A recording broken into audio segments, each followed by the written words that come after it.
Hello viewers, Assalamu alaikum. Myself Babir Ismail. Once again, welcome you to this video with the platform of Destination Express Private Limited. आज का जो हमारा topic है, market में जो मुख्तलिफ किस्म के स्कैम्स हो रहे हैं, आज मैं बताऊंगा कि कितने किस्म के स्कैम हो रहे हैं। ठीक है, वर्क परमिट हो गया, फेक अपॉइंटमेंट्स हो गई, ठीक है, विजिट वीज़ा जो नए नए ऑफिस ओपन हो रहे हैं, जो विजिट वीज़ा की रिक्वायरमेंट के बगैर ही जो है आपका केस ले लेते हैं सिर्फ अपनी फीसेस के लिए।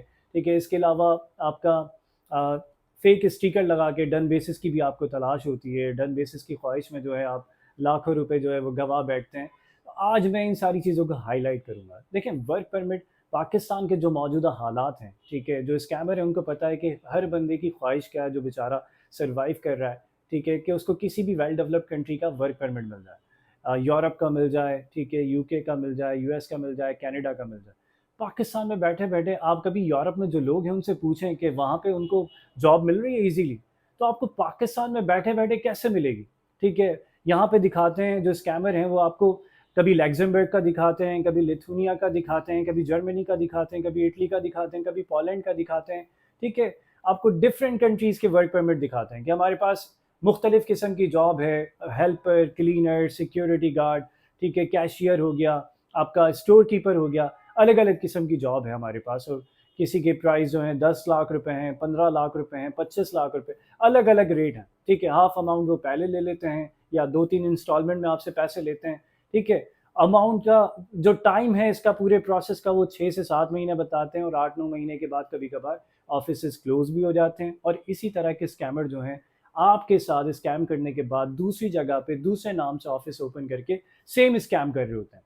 तो आपका जो ये पैसा होता है ये बहुत मेहनत से कमाया हुआ पैसा होता है, ये हार्ड अर्न मनी होती है। अब इस तरह के स्कैमर को एक साथ 5 लाख रुपए 4 लाख रुपए दे के स्कैम का शिकार ना बने। आपको यूएसए में बैठे बिठा, पाकिस्तान थर्ड वर्ल्ड कंट्री में कहलाता है, ठीक है, यूएसए में बैठे बिठाए जॉब यहाँ पाकिस्तान में बैठे बिठाए जॉब यूएसए की कैसे मिलेगी। ठीक है, कनाडा की कैसे मिलेगी। ख्वाहिश रखना अच्छा है, लेकिन इस ख्वाहिश के पीछे फिर आप लीगल प्रोसेस देखें कि उसका क्या लीगल प्रोसेस है, किस तरीके से आप वहाँ पहुँच सकते हैं।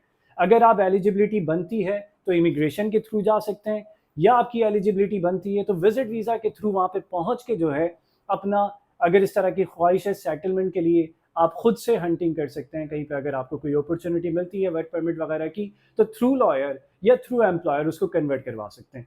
यही एक इसका राइट वे है, अदरवाइज आप अपने लाखों रुपए जो है वो गवा बैठेंगे।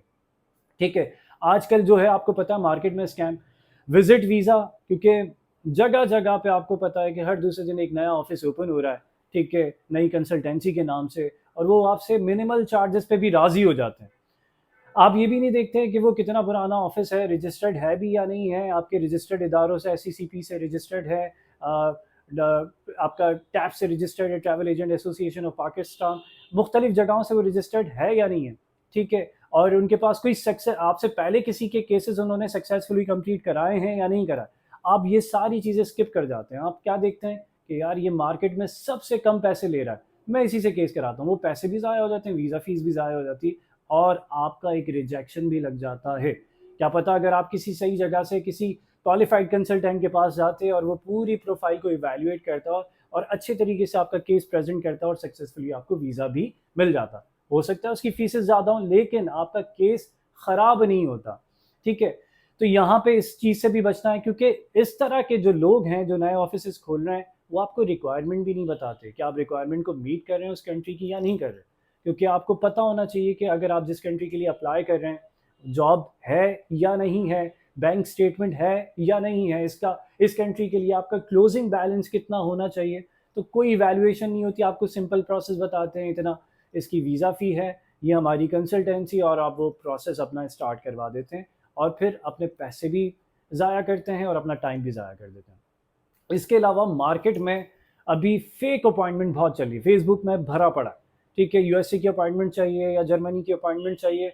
अभी मेरे क्लाइंट हैं, मैं रीसेंट आपको स्टोरी बताता हूँ। मेरे अपने क्लाइंट मुझसे कंप्लीट केस करा के जो है यूएसए गए थे हमसे, और वहाँ पे जो है यूएसए जाने के बाद अब वो अपनी मिसेस के लिए करना चाह रहे थे। मिसेस का प्रोसेस हमने स्टार्ट किया, सारी चीज़ें हो गई। अब वो हमसे डिमांड कर रहे थे अर्ली अपॉइंटमेंट। हमने बताया कि अभी अगर आपको जेनुइनली अगर अर्ली अपॉइंटमेंट चाहिए तो आपको फ़ेब या मार्च की मिलेगी, क्योंकि ऑलमोस्ट नवंबर ख़त्म हो गया है। ठीक है, दिसंबर है और दिसंबर में आपको पता है कि छुट्टियां भी आती हैं।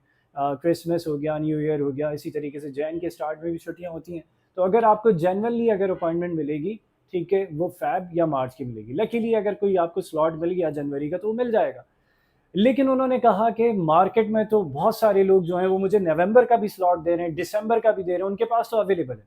आप मुझे बताएं कि यूएसए का क्या ऐसा कोई प्रोसेस है कि जिसमें किसी के भी पास अपॉइंटमेंट अवेलेबल हो? इसका सिंपल प्रोसेस है कि उसके लिए आपको हंटिंग करनी पड़ती है। आपके पास यूज़र आईडी पासवर्ड है, अगर आपने फीसेस वगैरह पे की हैं, आपको सिंपल प्रोसेस है। जो आपकी करंट अपॉइंटमेंट है, जो कि नॉर्मल अपॉइंटमेंट आती है 1 साल बाद की, अक्टूबर की अपॉइंटमेंट्स आ रही हैं, ठीक है? अर्लीस्ट अपॉइंटमेंट के लिए आपको हंटिंग करनी पड़ती है। किसी के पास ऐसा नहीं है कि ऑलरेडी पहले से अपॉइंटमेंट अवेलेबल हो और वो आपको बुक करके दे दें। अगर ऐसा होता, हम भी 2015 से रजिस्टर्ड कंपनी है, ये काम करते हैं, अर्लीस्ट अपॉइंटमेंट हमसे कितने सारे लोग, लेकिन हम मार्केट में फेक काम नहीं करते। आपने ये डिफरेंस रखना है, जो फेक लोग हैं, जो जेन्युइनली इसमें काम कर रहे हैं, आप ये भी नहीं चेक करते कि उन्होंने उससे पहले कितनों की अपॉइंटमेंट निकाली, वो रजिस्टर्ड हैं भी या नहीं, फिजिकली उनका कोई ऑफिस है भी या नहीं, ठीक है, इससे पहले कितनों की सक्सेसफुली अपॉइंटमेंट निकाल के दी, किसी के साथ स्कैम तो नहीं किया। और यही हुआ जिसका खदशा था मेरे क्लाइंट के साथ।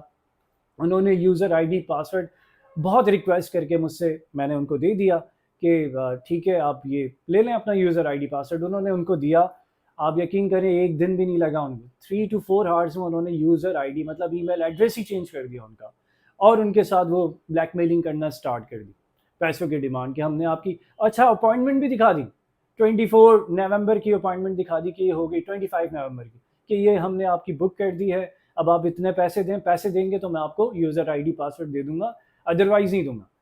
उन भाई ने ये बोला, चले मैं वेरीफाई तो कर लूँ, आप यूज़र आईडी पासवर्ड देंगे तो मैं इसको देखूंगा कि अपॉइंटमेंट हो गई है या नहीं हुई है जेन्युइन। तो उसके लिए भी यूज़र आईडी पासवर्ड नहीं दिया, कहा कि पैसे दें उसके बाद होगा। फिर उन्होंने हमसे थोड़ा सा संजीदा होके, अफसुर्दा होके कांटेक्ट किया, पछता भी रहे थे, ज़ाहिर सी बात है, क्योंकि हमने तो समझाया था, गाइड किया था। उसके बाद हमसे कांटेक्ट करने के बाद जब ये सारा सिनेरियो सुनाया, तो पहले तो ये है कि अफसोस भी हुआ, क्योंकि आपका जो पैसा है, क्योंकि अगर आपके साथ स्कैम हो जाता, आपकी वीज़ा फ़ी भी ज़ाया हो जाती, जो आपने कंसल्टेंसी दी है वो भी ज़ाया हो जाती, और सिर्फ आपकी ख्वाहिश की वजह से कि आपको अर्लीस्ट स्लॉट मार्केट में अवेलेबल मिल रहा है, ठीक है। लेकिन हमने बात की हेड ऑफ प्रोसेसिंग से, उन्होंने जो है इस पे मेहनत की और इसको किसी तरीके से अपनी काविशों से इसको रिकवर कराया, और अभी जो है उनका अकाउंट तो रिकवर हो गया। लेकिन हमने ये देख लिया कि किसी किस्म की कोई अपॉइंटमेंट भी बुक नहीं की थी। अपॉइंटमेंट एक दफ़ा बुक हो जाए ना, उसके बाद अगर वो कैंसिल भी करता है ना, तो उसकी सारी हिस्ट्री आ रही होती है, लेकिन उनकी कोई अपॉइंटमेंट बुक भी नहीं हुई थी, वो फेक अपॉइंटमेंट दिखाई थी। तो एनीवेज, इस तरह के स्कैम का शिकार भी ना हो जाए। बहुत सारे लोग जर्मनी की भी फेक अपॉइंटमेंट्स आपको बुक करके दे रहे होते हैं, ठीक है, पीडीएफ शेयर कर देते हैं कि अपॉइंटमेंट है, आप जब जाते हैं एम्बेसी में तो एम्बेसी कहते हैं आपके नाम से कोई अपॉइंटमेंट नहीं है। तो आपने इस तरह के स्कैम से बचना है, क्योंकि आपका कोई अगर आपसे 20,000 रुपये भी ले रहा है, 25,000 रुपये भी ले रहा है, तो ये आपका मेहनत का पैसा है, आपने इन स्कैमर्स को नहीं देना, ठीक है। ये अवेयरनेस के लिए वीडियो है।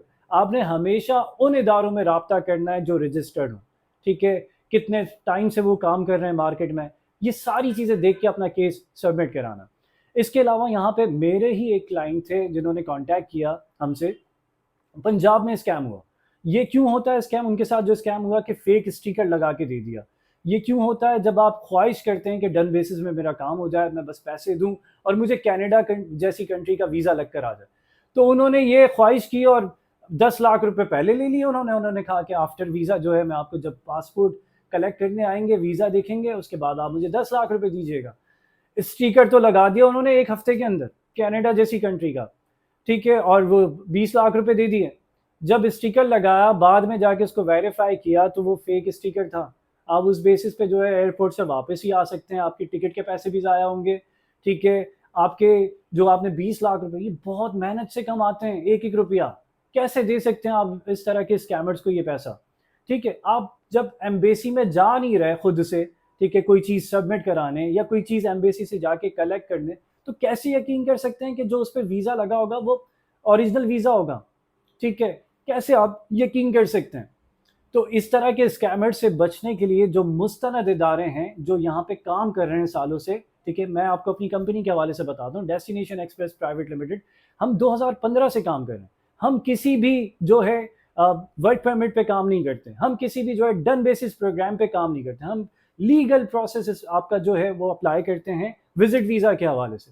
विजिट वीज़ा पे जाते हैं, अगर आपकी ख्वाहिश होती है, इंटेंशन होती है सेटलमेंट की, तो वो खुद से आप देखते हैं। हमारा काम है आपका विजिट वीज़ा, आपकी एलिजिबिलिटी को देखना, आपकी इनिशियल केस की असेसमेंट करना, एनालाइज करना, उसके बाद अगर आप एलिजिबल होते हैं तो आपका प्रोसेस करना।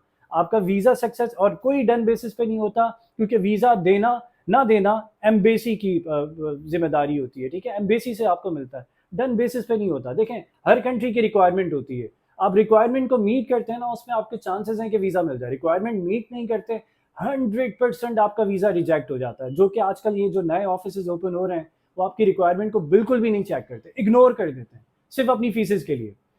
तो पहले आप ऐसी जगह पे जाएं जहाँ पे आपकी कम से कम इवैल्यूएशन हो, सेटिस्फैक्शन हो कि हाँ यार पूरी कंप्लीट इवैल्यूएशन की, उसके बाद आपका केस अप्लाई किया, ठीक है।